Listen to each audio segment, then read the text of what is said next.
Yesterday, towards the close of my video, I discussed the fact that Vladimir Putin has visited the headquarters of the Russian forces in charge of the special military operation, rather the headquarters in charge of the Russian forces engaged in the special military operation in the Russian city of Rostov-on-Don, where he was briefed by General Gerasimov, the chief of the General Staff, and other senior Russian military commanders, who may or may not have included General Surovikin.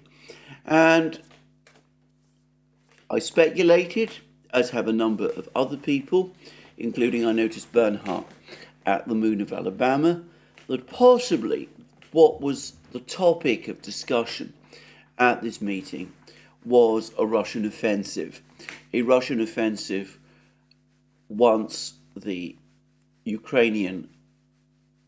current Ukrainian offensive finally runs out of steam, something which, by the way, would mirror what happened during the Battle of Kursk, or following the Battle of Kursk on the Eastern Front in 1943, when the Red Army first successfully defended against a German offensive and then launched a massive counterattack, which brought the Red Army to the Dnieper River and eventually set the scene for the recapture of Kiev.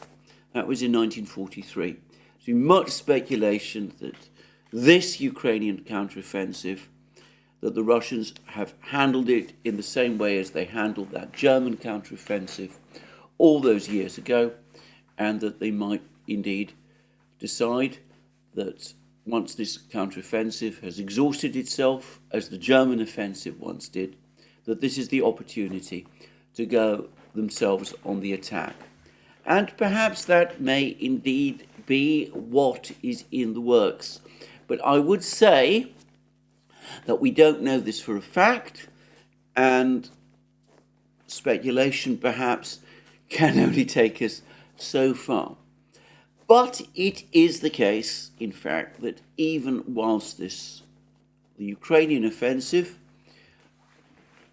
struggles to make any headway at all on any part of the battlefronts, the Russian army is continuing its offensive in the north, its limited offensive in the north towards Kupyansk. And yesterday I mentioned that the British Ministry of Defence has tried to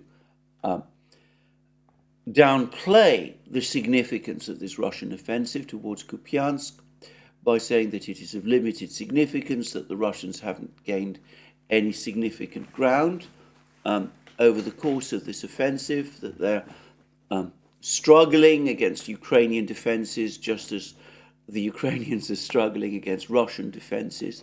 To my mind, there is absolutely no equivalence between the two. But anyway, if the Russians capture Kupyansk, then, as I've said many times, it will be extremely difficult indeed to sustain that kind of claim, to sustain that kind of argument.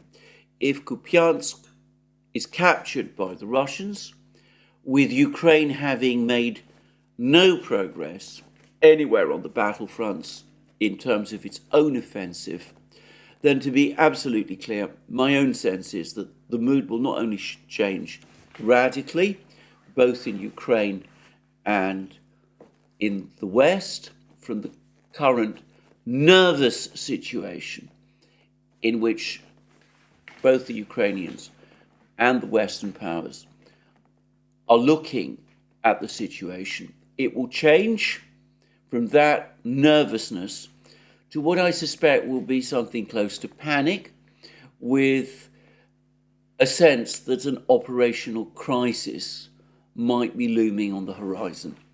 And it may be that as a result of events which took place yesterday, we are now significantly closer to that point, because the dramatic news yesterday on the battlefronts came in the north, and it came in the form of reports of a significant Russian advance towards Kupyansk.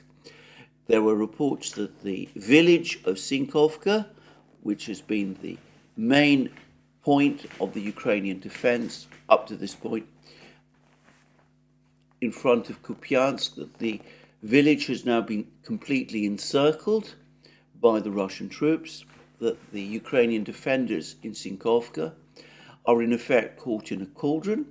That's what the reports suggest, that they're unable to receive supplies or presumably retreat, and that the Russian forces are accordingly moving much closer to Kupyansk itself, which is only a very short distance from Sinkovka, which can perhaps most properly be considered a suburb of Kupyansk. So that was the news, a possible breakthrough towards Kupyansk by the Russian military. The reports have not yet been confirmed by the Russian Defense Ministry. They don't usually confirm an encirclement of a village. They would principally refer to a village as captured or not captured. So it's perhaps asking too much to expect the Russian Defense Ministry to confirm these reports, but there's been a multiplicity of reports from numerous sources, Russian sources, that speak of the same thing, of Sinkovka surrounded, of the Russians pressing hard on Kupyansk itself, and there are also reports that Ukraine is now taking urgent steps to evacuate key personnel and material from Kupyansk. The local government, the Ukrainian appointed local government, apparently they were evacuated from Kupyansk some time ago, but there's suggestions that a whole hospital and its staff have been removed also. I read reports to that effect. There's also reports that the Ukrainian authorities are now confiscating motor vehicles in Kupyansk, presumably in order to try to use them to create barricades, and that there's now talk that there are frantic steps being undertaken by the Ukrainians to establish some kind of fortified positions in Kupyansk ahead of the Russian attack, which it may be is now looming. Now, I have to, having said all of this, add the important caveat that most of this is coming from Russian sources. I haven't seen analogous confirmation from the Ukrainian sources. The Russian sources that I've seen tend to be reliable, some of them very reliable. I have no reason to doubt what they are true. And of course, the fact that the Russians are in a position to attack Kupyansk doesn't necessarily mean that they will attack Kupyansk immediately. They might decide to wait for some days to consolidate their positions, to build up their forces, to restock with ammunition, to reinforce before launching the attack on Kupyansk itself. And that might take several days. It might take longer still.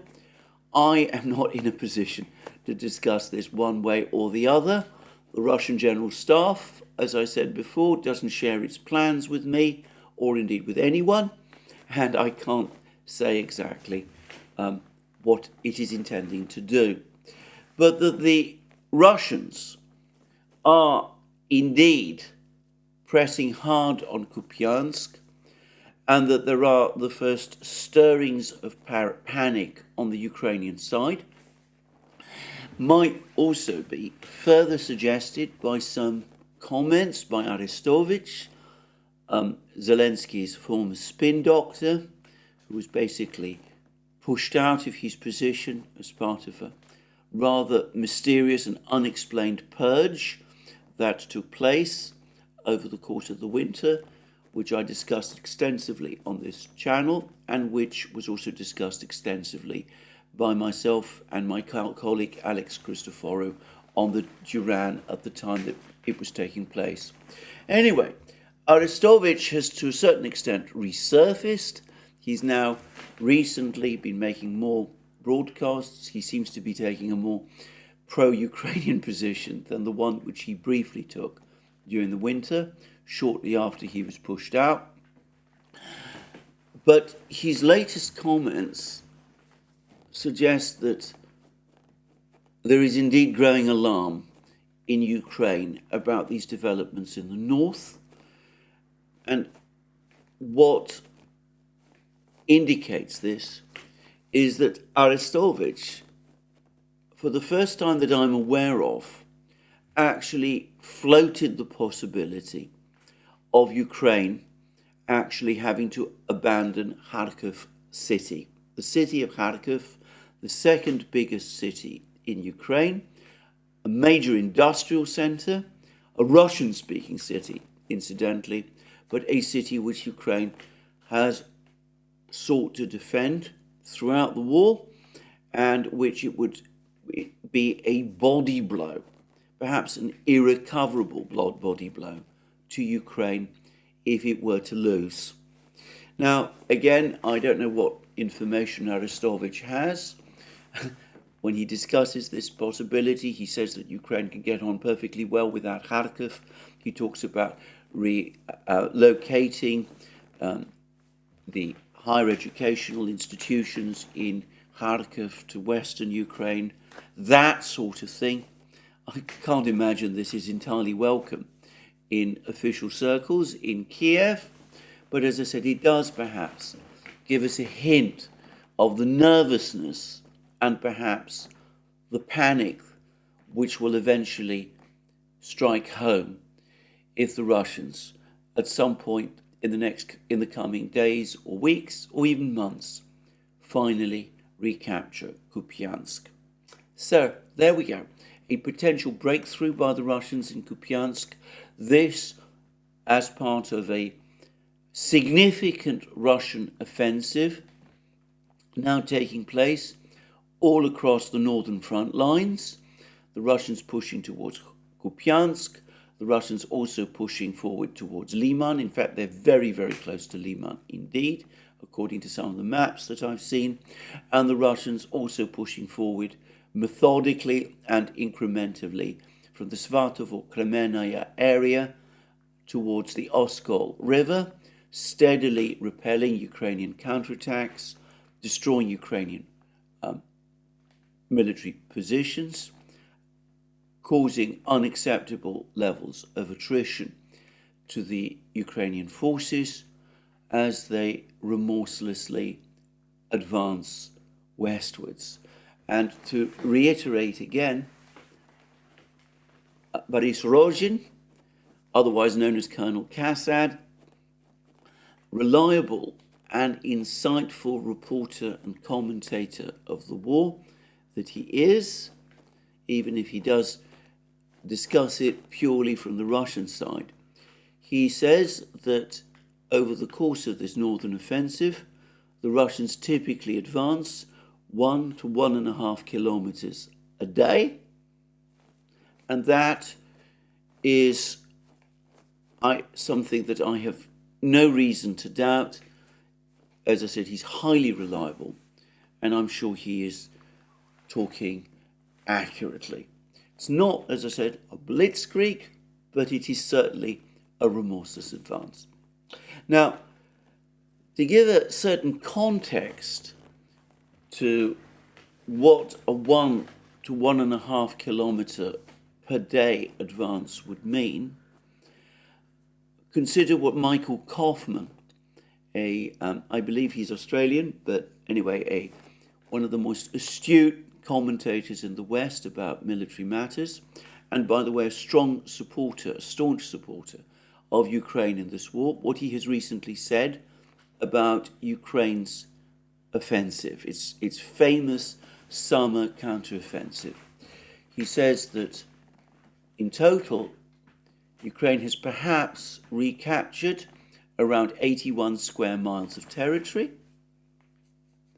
and he says that it would be difficult to find any point where Ukraine has managed to advance further than 10 kilometers,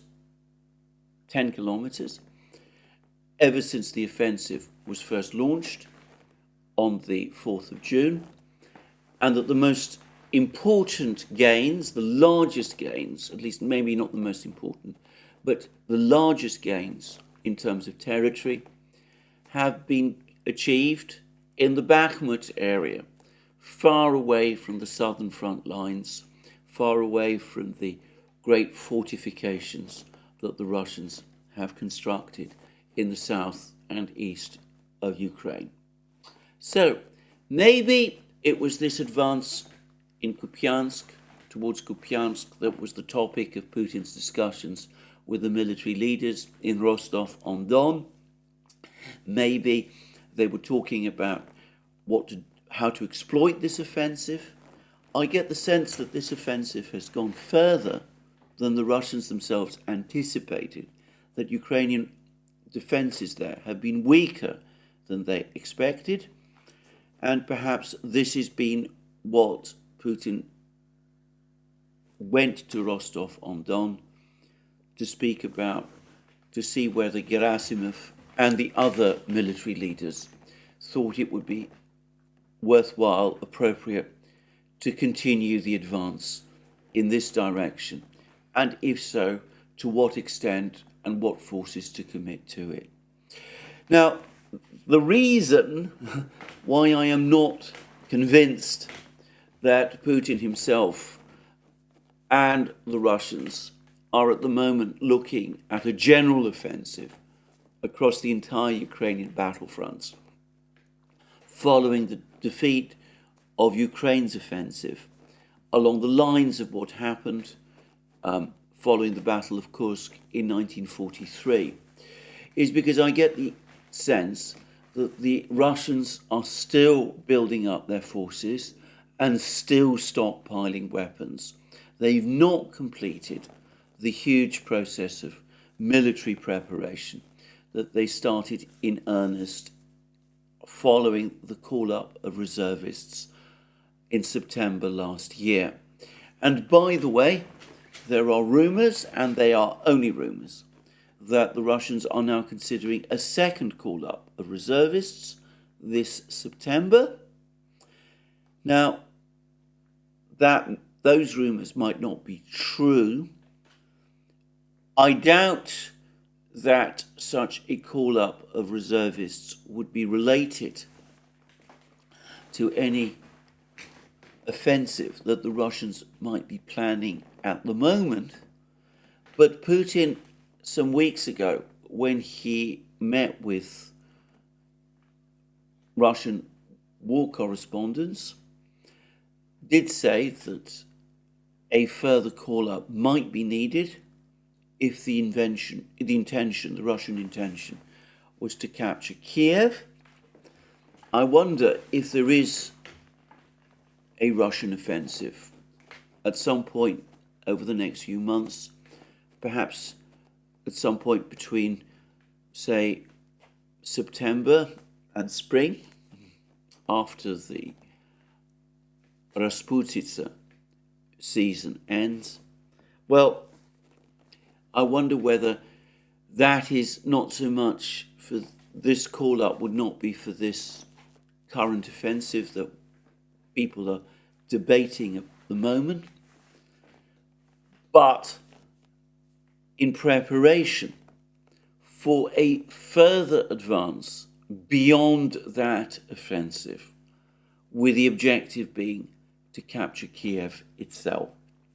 Now, President Lukashenko has made some very interesting observations about the current state of the war, and indeed about the Ukrainian conflict generally. In an interview he has given to a Ukrainian journalist, this is President Lukashenko of Belarus, and first of all he was careful to explain that it's wrong to single out Zelensky for criticism for the critical situation in which Ukraine finds itself, Lukashenko went through the actions of every single Ukrainian president that he had direct dealings with, going all the way back to Leonid Kuchma, Viktor Yushchenko, Viktor Yanukovych, Petro Poroshenko, and of course Zelensky himself. And he basically said that each and every one of these presidents piled folly upon folly. They failed to act in a way that was consistent with Ukraine's interests. And it is this succession of bad decisions made by successive Ukrainian presidents and Ukrainian governments that have brought Ukraine to the situation in which it is in today. But anyway, that's historical. He had much anecdotally to say about this and about his own role in preparing a draft constitution for Ukraine. But more interesting, perhaps, was what he had to say, or rather more immediately interesting, was what he had to say about Russian actions going forward. And he confirmed that the totality of Russian forces engaged in the war number currently around 500,000 men. And he said that 500,000 men, 250,000, half of these, are currently committed to defending the front lines against Ukraine's current offensive. But another 250,000 men have not yet been committed to the war. They are being held back in reserve. They are being re-equipped with modern weapons. He specifically identified areas like drone warfare, where the Russians have improved their capabilities to an extraordinary degree. And he said that at some point, before long, these 250,000 Russian troops would be committed to the battle, and at that point, Ukraine would suffer a conclusive, overwhelming defeat. Now, he even illustrated a lot of this with a map that he had on a table in front of him, and he had some kind of a pointer stick that he was moving and showing. There's a video of all of this which you can find on YouTube, in which he sort of rather generally indicated where Russian advances could be. I couldn't make much sense of that myself with my poor vision, but anyway, he seemed to be anticipating a Russian offensive fairly quickly, fairly soon.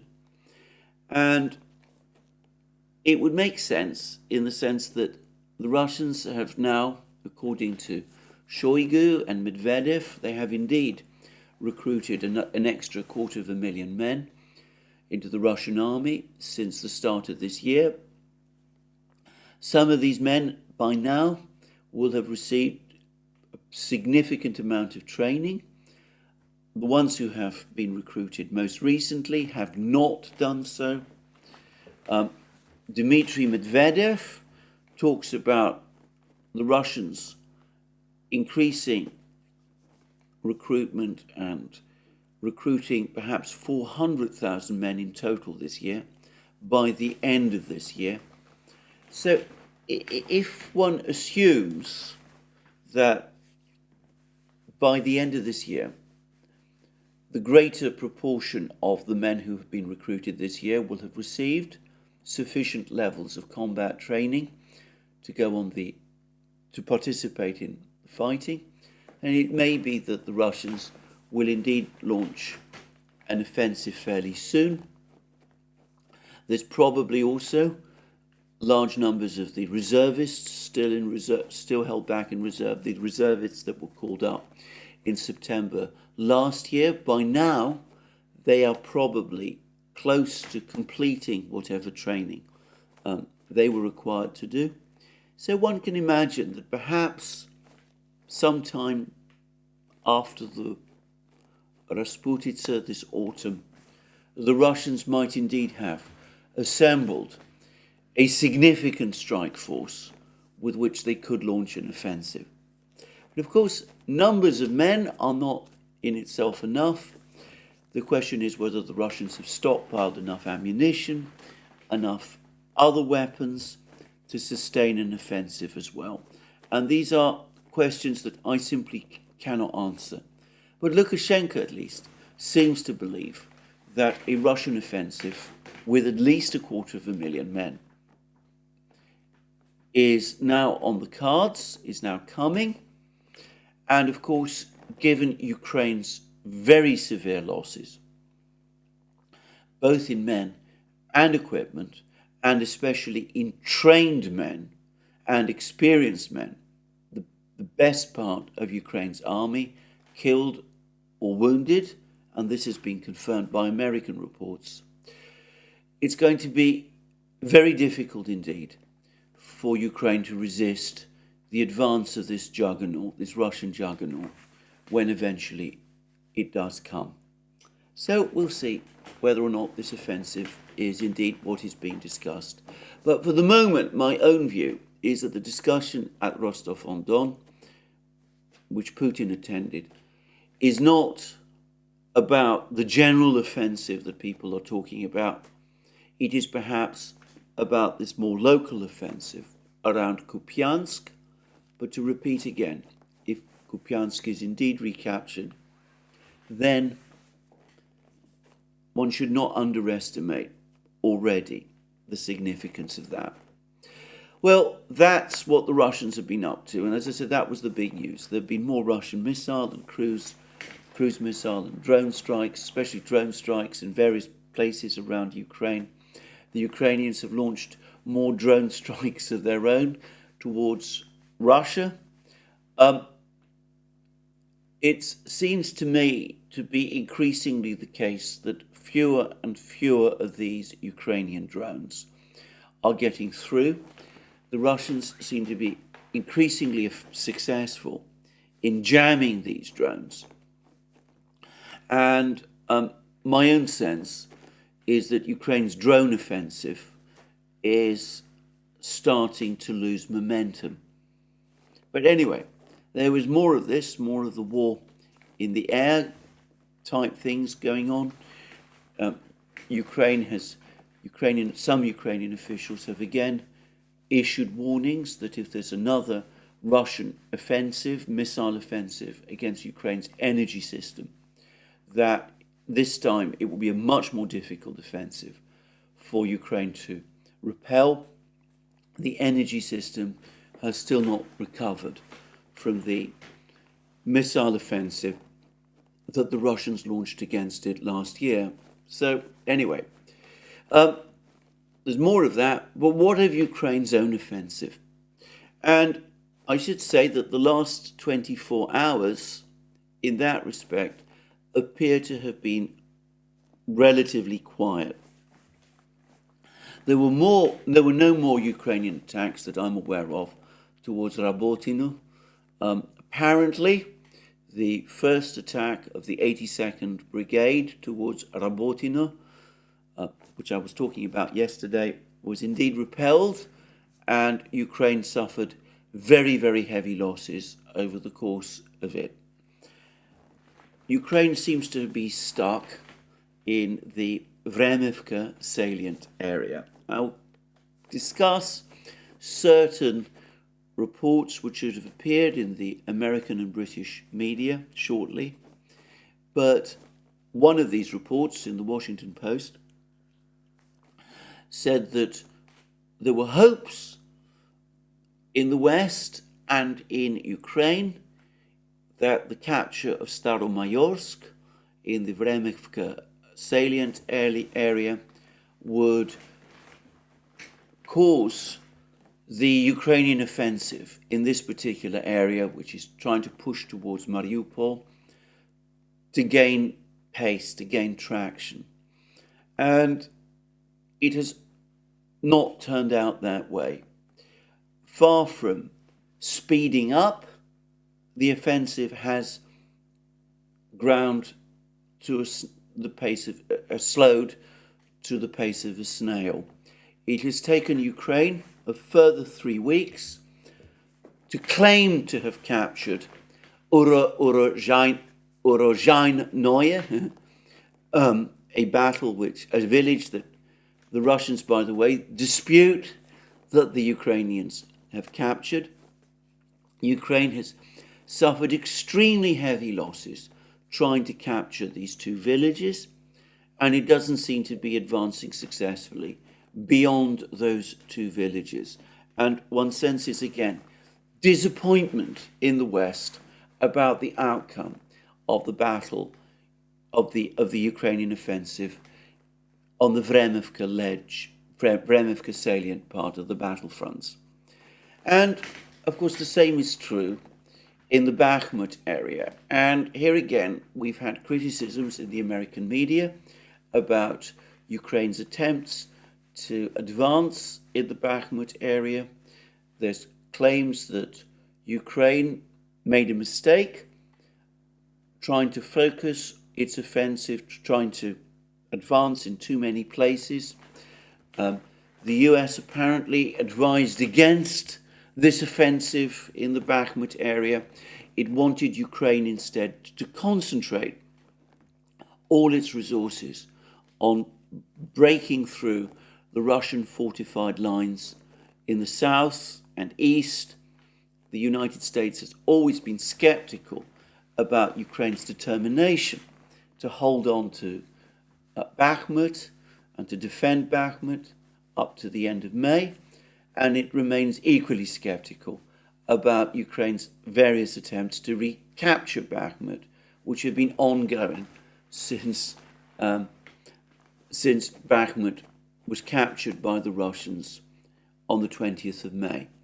And interestingly enough, this report disclosed that around half the Ukrainian army continues to be concentrated in Donbass, trying to hold the line in Bakhmut, in the area around Bakhmut, trying to push the Russians back near Bakhmut, trying to defend places like Vuhledar, Kramatorsk, Avdiivka, where the Russians are claiming further advances, incidentally, Seversk, all of these places. The US is less interested in them, is not so interested in Donbass. Its priority, as is clear, is instead severing the land bridge and isolating Crimea and eventually retaking Crimea. And American officials have rationalized this. They've said that regaining Bakhmut is not going to change the trajectory of the war. It's not going to put enormous political pressure on President Putin to change course, whereas the potential loss of Crimea would be a huge disaster for President Putin and might, on the contrary, force him to capitulate and might even destabilize his government and cause his fall. I would add, incidentally, that there probably is at the back of the minds of some people in the US a further factor as well. I have been told, was told many years ago, that on the eve of the transfer of power following the Maidan protests in February 2021, I'm choosing my words very carefully here, that an American military delegation had actually visited Crimea, of course at that point still under Ukrainian control, and had actually sized up Crimea with the possible view to eventually setting up a US base there. And of course the attractions for that to the US would be obvious, in the sense that a US base, a naval base in Crimea, would transform the Black Sea from a Russian lake, which is what it essentially is today, to an American lake. And of course, it would potentially cripple Russia's position around the Black Sea, and it would cause massive jeopardy to Russia's overseas trade, much of which passes through the Black Sea. So, from that kind of neocon geostrategic perspective, one can see why Crimea matters. And I can't help but think that this American fixation with Crimea, shared by General Zaluzhny, though I suspect for somewhat different reasons. Anyway, this American fixation with Crimea may in part be explained by the fact that some people in the United States have still not given up fully on this idea of establishing some kind of a base, maybe even a naval base in Crimea, possibly in Sevastopol itself. Anyway, there we go. So, putting all that aside, Ukraine has disregarded all of that advice. They've tried to hold on to Bakhmut right up until its fall in May. They've made strenuous attempts to recover the town. They're not prepared to give up on Donbass. It remains fundamentally important to them. They keep half their army in Donbass, and in the meantime, they have been launching one attack after another attack in the Bakhmut area. But again, all reports up to this point confirm that all of these attacks, including the most intense ones, which have happened around the village of Klesheyevka, that all of these attacks up to this point have been repelled. So, again, story, it's the same story that I've discussed many times in many programs at this point. Completely static front lines where the Ukrainians are attacking. One area of the front where there are changes, the sort of changes you can see on a map. These are changes that are happening in the Russians' favour in the north, and clear indications now that the Russians maybe have achieved a breakthrough near Kupyansk, or perhaps are on the brink of doing so, and some reason to think that President Putin himself is now becoming involved in the decision-making that relates to this particular advance. Anyway, that's the situation on the battlefields. But as I said previously, I'm going to now turn to the increasingly bleak commentaries that are starting to appear increasingly in the Western media. And we've had 3 successive articles in the Washington Post. One which is about the artillery crisis, the shell crisis. And it reads, as Ukraine flies through artillery rounds, US races to keep up. And we hear about how the United States so far hasn't been able to manage to produce enough 155mm shells to supply, to keep Ukraine supplied at the rate at which Ukraine expends ammunition. And if one drills through the article, there's an awful lot of talk about, what various industry leaders are doing, what various political leaders are doing, all sorts of things of that kind. We hear that the United States hopes to increase shell production, 155mm shell production, to 28,000 rounds a month by the end of this year.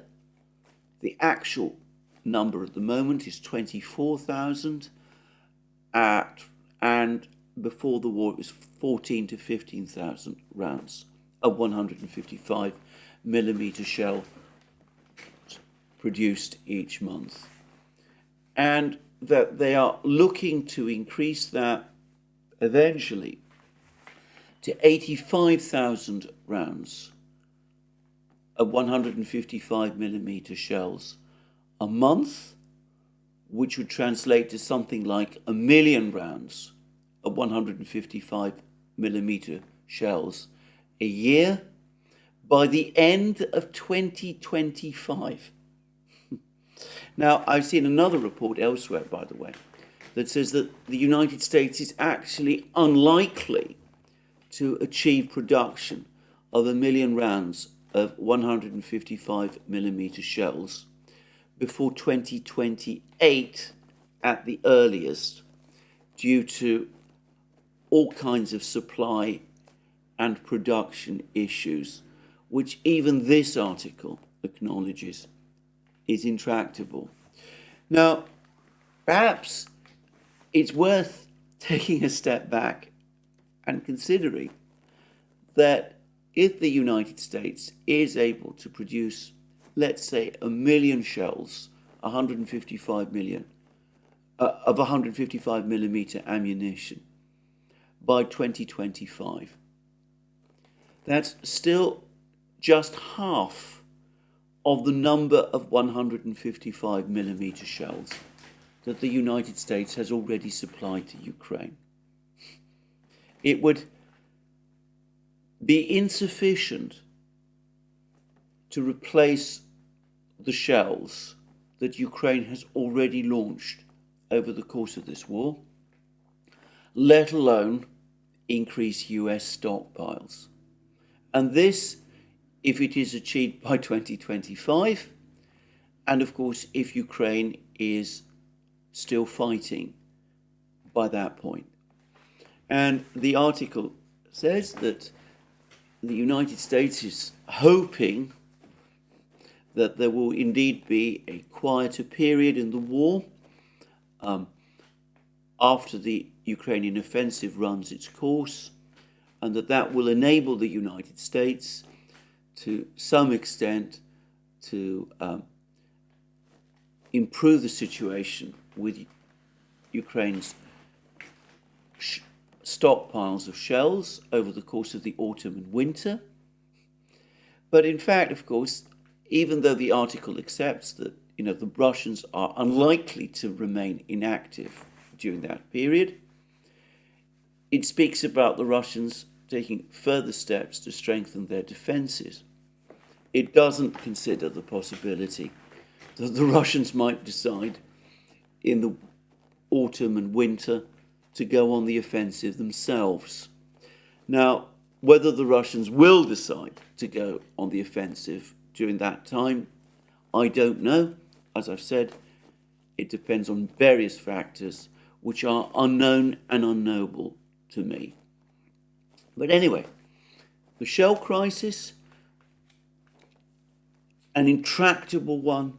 There are no solutions, and it is something that Western leaders perhaps have gradually come round to understand. It's clear that they didn't anticipate it before the current conflict began, and that they have no answer to. And then we have some even darker articles. And this is also, again, from the Washington Post. Ukraine running out of options to retake significant territory. And this is an article which has appeared today.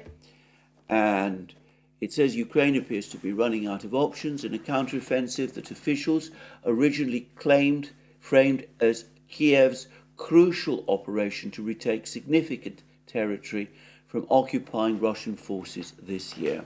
More than 2 months into the fight, the counter-offensive shows signs of stalling.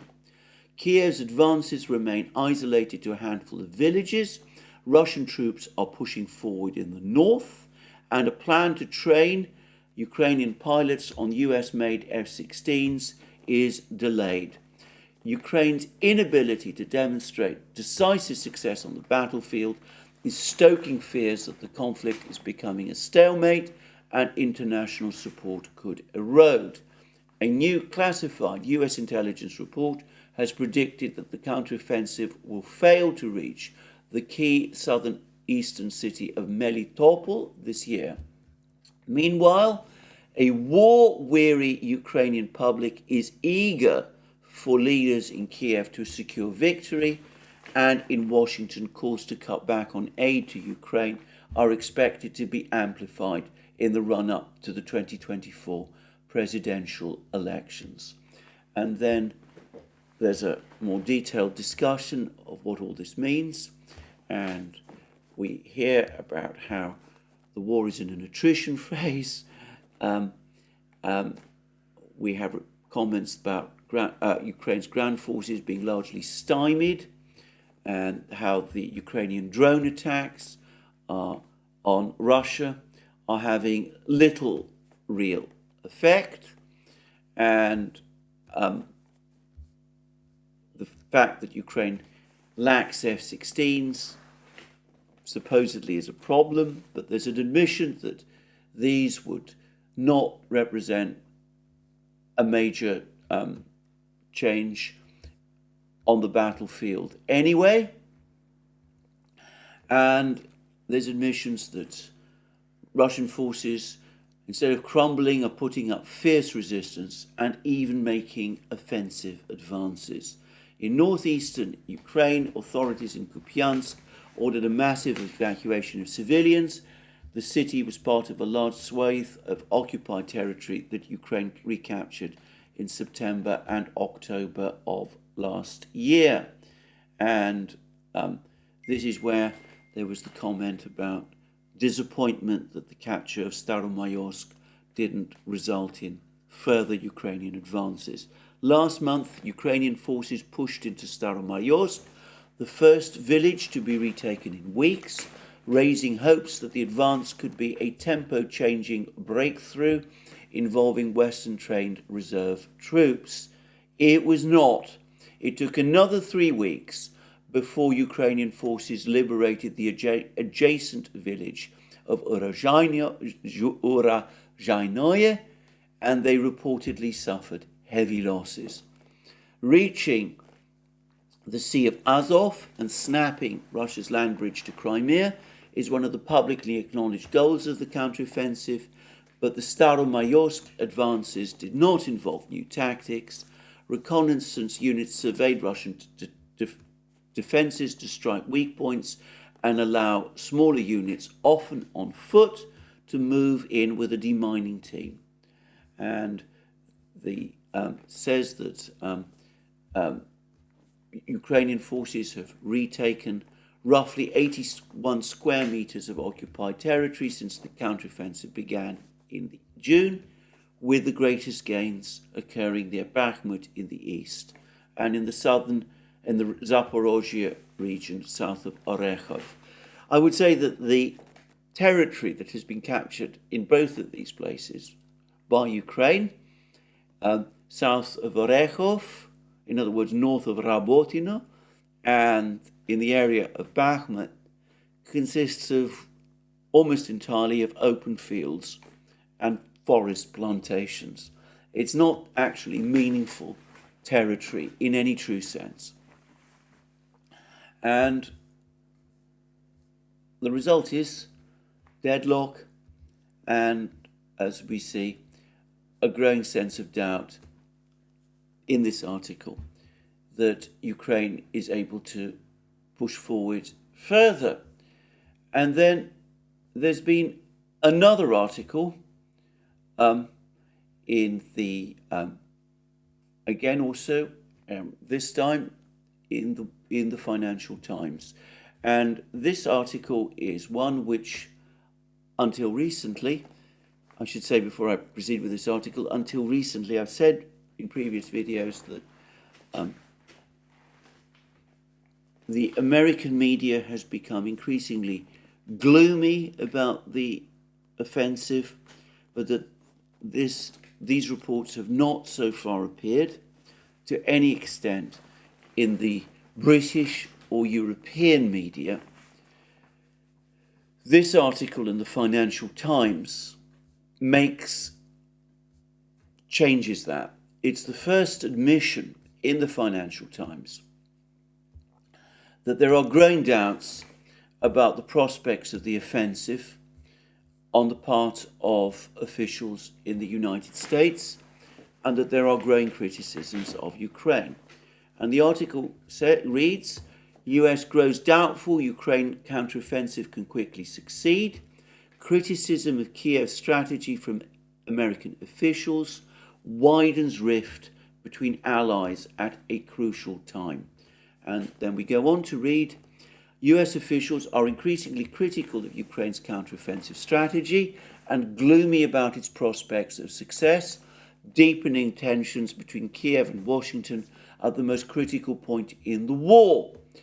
Kiev launched its counteroffensive against Russian occupying forces earlier in the summer with staunch US backing, but progress has been slow, and analysts say Ukraine will struggle to recapture significant territory before muddy ground hinders maneuvers or its forces run out of combat power.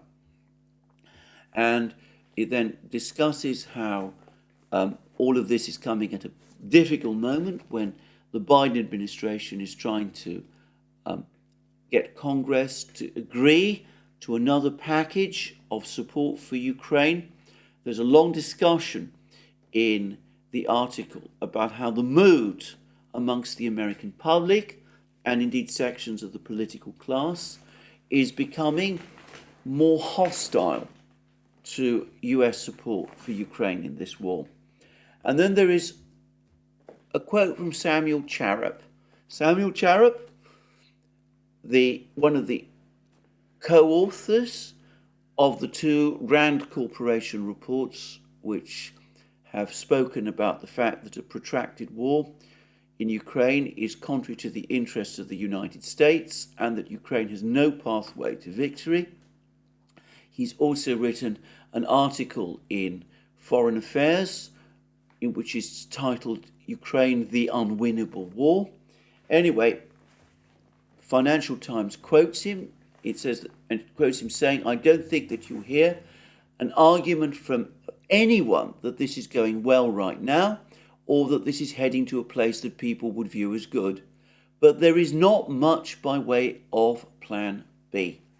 And the point is that, that's the point that Charap is making, as I've been making myself in previous programs, the United States is maybe looking for ways out of this war through diplomacy. We'll come to that shortly. But the proposals made are unrealistic. And in the meantime, there's no real idea of how to proceed in terms of the war itself. And we continue to read that US officials are privately girding for what increasingly looks like a war of attrition that would last well into next year, whilst publicly reiterating continuing support for Kiev. Point about the worry about it continuing into next year is, of course, that next year is presidential election year. And as I've discussed many times, the United States, the administration, has not wanted the war to continue into the election period because it worries about the impact on the election if the United States either seems to be increasingly sucked into the war, or worse still, if next year, during the election, there is a clear-cut Ukrainian defeat, a debacle in the war in Ukraine. And then we have the quote from Michael Kaufman, that the advance, it's been about 10 kilometers of advance at most, no matter where you look in this offensive. And then there's the discussion about Bakhmut. One point of tension between US and Ukrainian officials has centered on how Kiev has deployed its military. US officials have encouraged Ukraine to be less risk-averse and fully commit its forces to the main axis of the counteroffensive in the south so that it would have a chance of breaking through Russian lines to reach the Sea of Azov, effectively cutting Russia's land bridge in southern Ukraine to Crimea, a critical military hub. And Washington has also urged Ukraine to send more combat power to the south and stop concentrating on the east, where almost half of its forces are engaged. But Ukraine has instead deployed some of its best fighting units in eastern Ukraine in a battle to recapture Bakhmut. And officials in Kiev, including President Zelensky and some of the Biden administration's critics, have called for the West to offer heavy weaponry. This is what the Ukrainians are saying. I've discussed already why Ukraine is not willing to give up in Donbass, as the US perhaps prefers it to do. Various reasons why the US might be more interested in Crimea than in Donbass. Ukrainians, who are fighting this war themselves, and increasingly one senses a war for survival, given that they've cut themselves off from diplomatic options, they probably have a better understanding that if they lose Donbass and the Russian army reaches the east bank of the Dnieper River, opposite places like the city of Dnipro, and are able thereby to capture Kharkiv city itself, it's basically curtains for Ukraine in terms of its survival as a state, bar some kind of diplomatic compromise with the Russians. Anyway, there's a lot of discussion then in this article about weapon systems and Ukrainians demanding F-16s and demanding ATACMS missiles. The article says that the Pentagon doesn't want to supply ATACMS missiles because they're in short supply. And of course, there have been many, many articles indeed about the problems with the F-16s.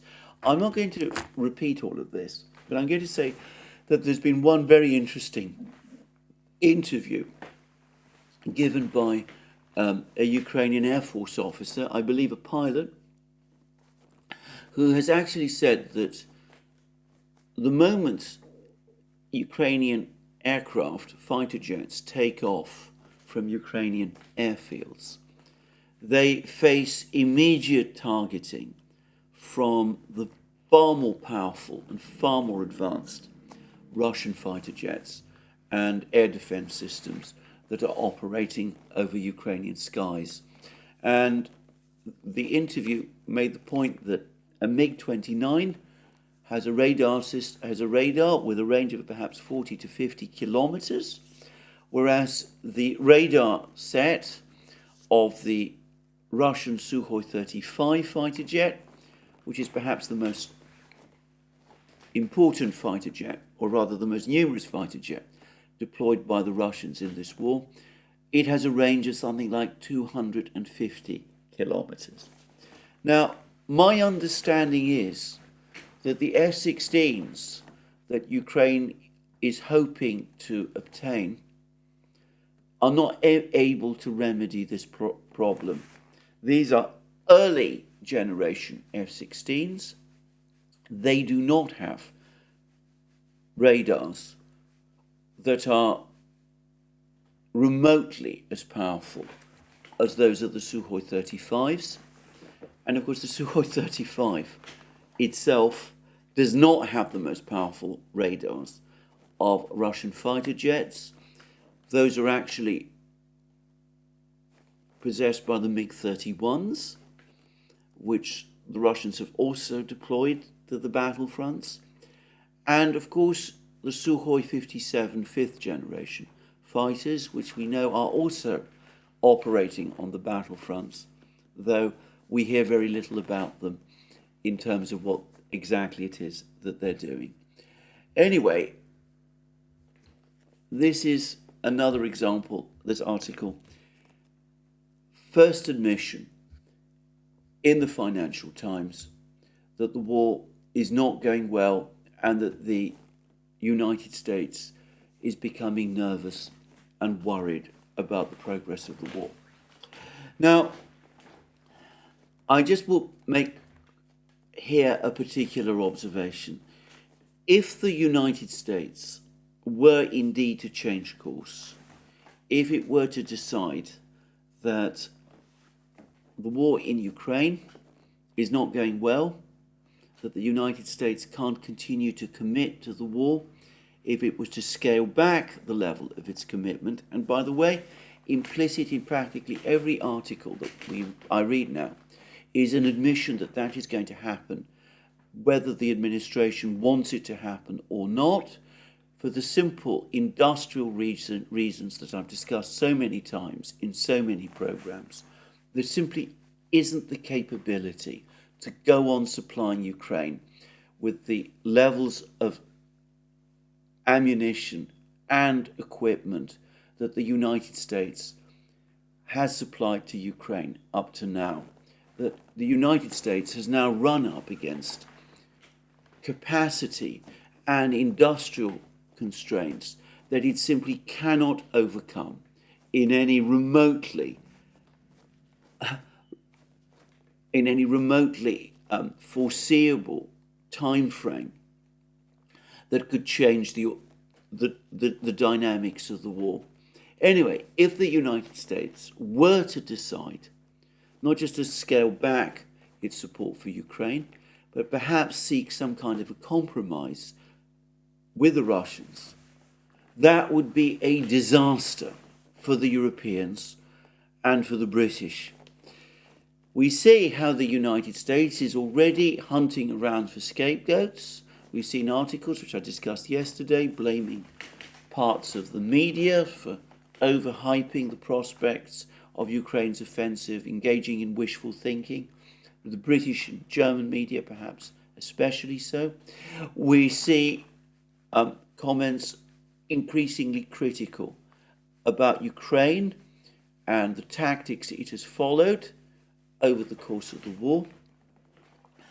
But I can't help but think that there is another obvious scapegoat that the United States might also single out, which is some of its European allies, and first and foremost the British. The British have taken an incredibly aggressively pro-Ukrainian position throughout the war. They were amongst the most hardline in supporting Ukraine from even before the fighting started. Anybody who follows US politics closely knows that issues of sentiment play hardly any role in American politics when American politicians are on the hunt for somebody that they can blame for their problems. So if the British imagine that the warm feelings that Americans supposedly have for Britain will deter them from blaming Britain if this thing goes wrong, well, those hopes, in my opinion, are delusional.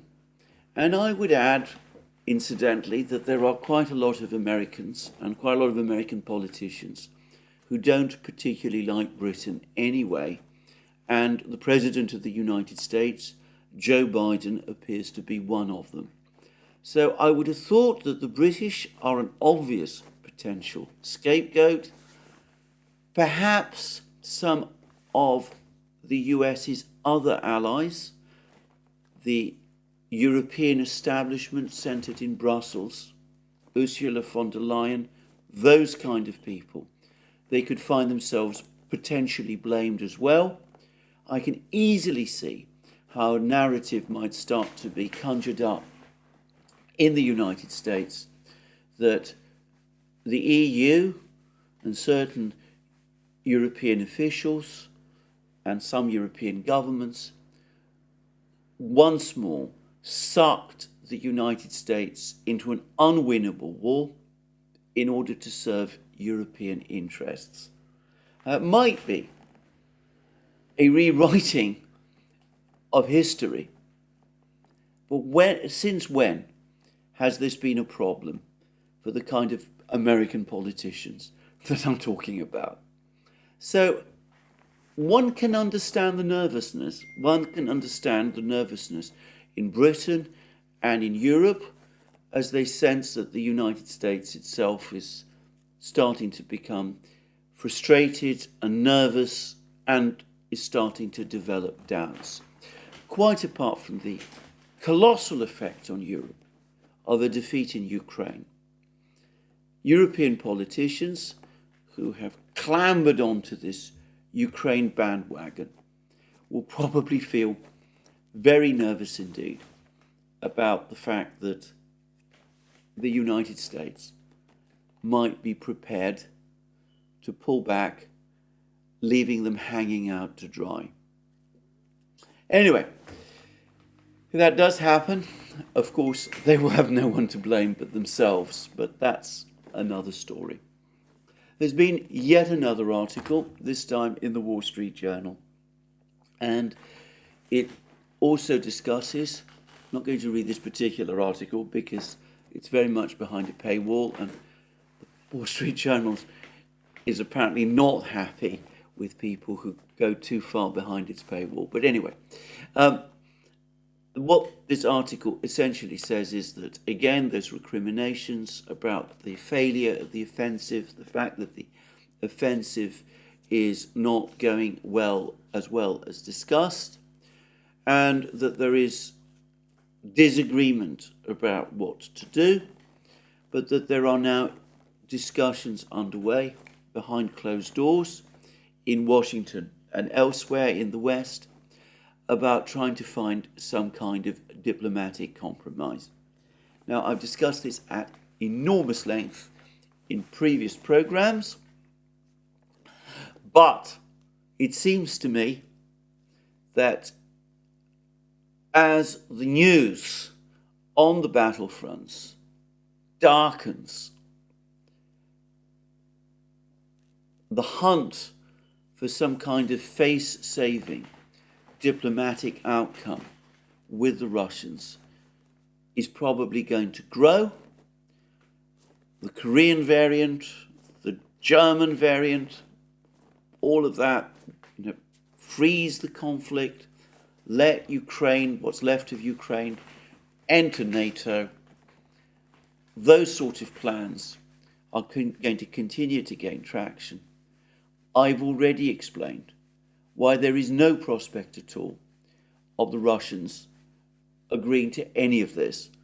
And Sergei Lavrov has recently given a lengthy interview to Международная жизнь, International Affairs, a Russian media publication published by the Russian Foreign Ministry, in which essentially, from my reading of it, he appears to rule out negotiations, certainly of that kind, out. So the West might be discussing with itself negotiations. But as Samuel Charap, one of the, as I said, few realists, genuine realists, or so it seems to me, who are left in the United States, is absolutely correct when he says that there doesn't seem to be, for the moment, much sign of a plan B. So, everything points now to this Ukrainian offensive ending before very long, with no significant gains, which, to be clear, will not be a stalemate. It will be a clear-cut defeat, and the scene having been set for some kind of Russian offensive moving forward, with perhaps an interim offensive, the one that is underway at the moment by the Russians, culminating at some point over the next few weeks, probably, in the recapture by the Russians of Kupyansk and, in fact, perhaps of more territories in Kharkiv region, further west. Now, the NATO official, ex-NATO official, I spoke about in my program yesterday, he actually said that the most sensible thing militarily speaking, for Ukraine to do. And here, by the way, he was taking some issue with the analysis by Beeb and Webb, is for Ukraine to withdraw its forces to the west bank of the Dnieper River.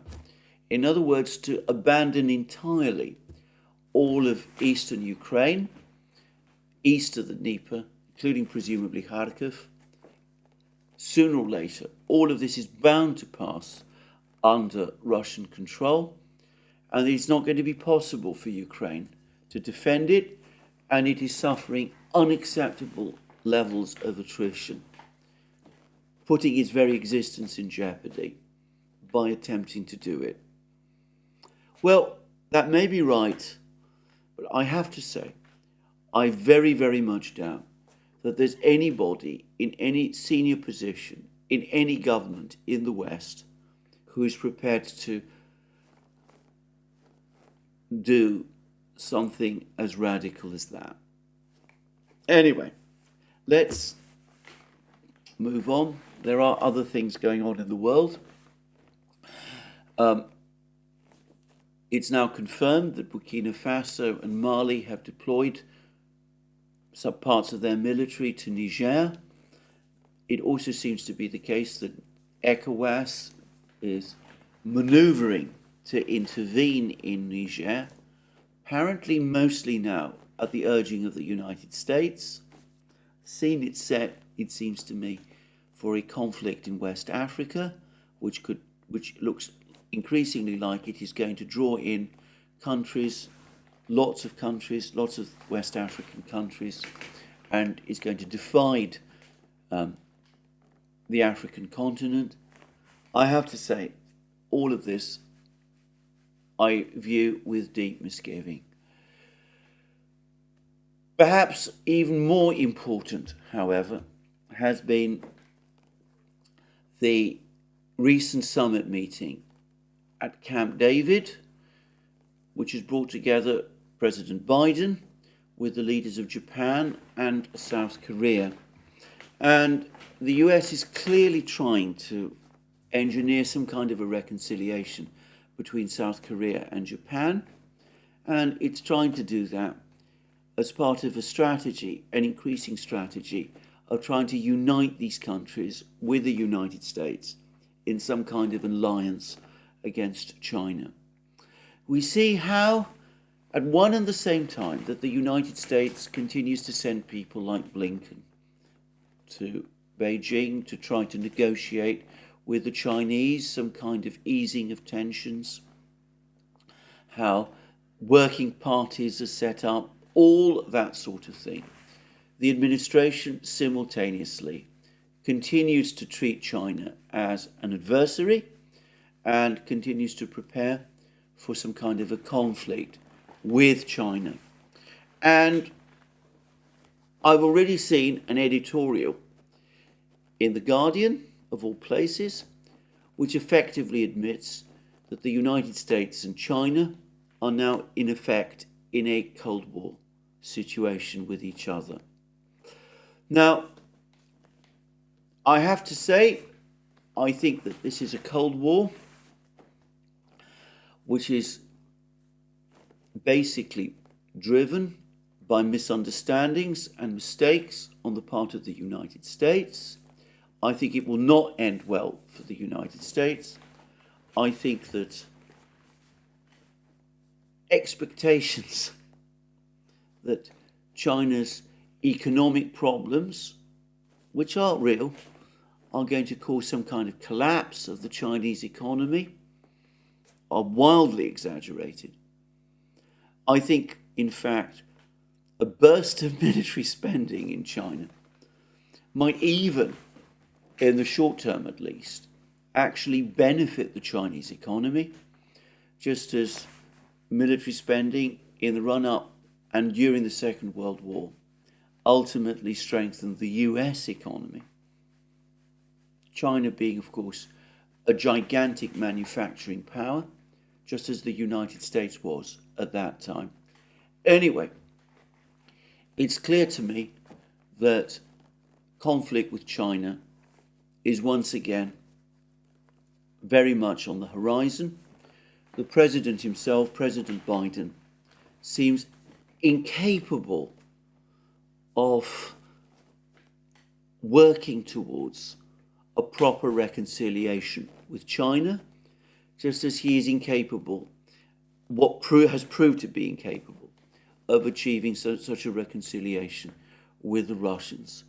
The Chinese and the Russians, in the meantime, are certain to draw closer to each other, and of course, the ground is now being prepared in Beijing for President Putin's visit to China in October. If there is a debacle in Ukraine, then I think the temptation for many US policymakers will be to focus on China even more. In which case, I'm sorry to say that the conflict in Ukraine, which has absorbed so much of our attention over the last 2 years, will seem to be nothing more than a precursor for the much bigger struggle between China and the United States, which is coming, just as the conflict in Spain in the late 1930s is today seen is remembered less on its own terms, and is remembered more as the precursor of the titanic conflict, the Second World War, which came directly after. Well, there we are. That's where I end my program today. We'll see what happens in West Africa. We'll see what happens in China with the United States, between China and the United States. But in the meantime, the key conflict remains the one in Ukraine. As I've discussed previously, it is not in stalemate, but in unstable equilibrium. And the American media is increasingly admitting that the balance is shifting towards the Russians. There are the first indications of panic and the first signs of nervousness in Europe. So this is where I end today. More from me soon. Just to remind you again, you can find all our programs on our various platforms: Locals, Rumble, BitChute, ODYSEE, Rockfin, and Telegram. You can also find you can also support our work via Patreon and Subscribestar. Links under this video. Don't forget that you can also go to our shop, buy yourself the amazing things that you can find there: magic mugs, hats, hoodies, t-shirts, sweatshirts, all those great things. And last but not least, if you've liked this video, please remember to tick the like button and to check your subscription to this channel. That's me for today. More from me soon. Have a very good day.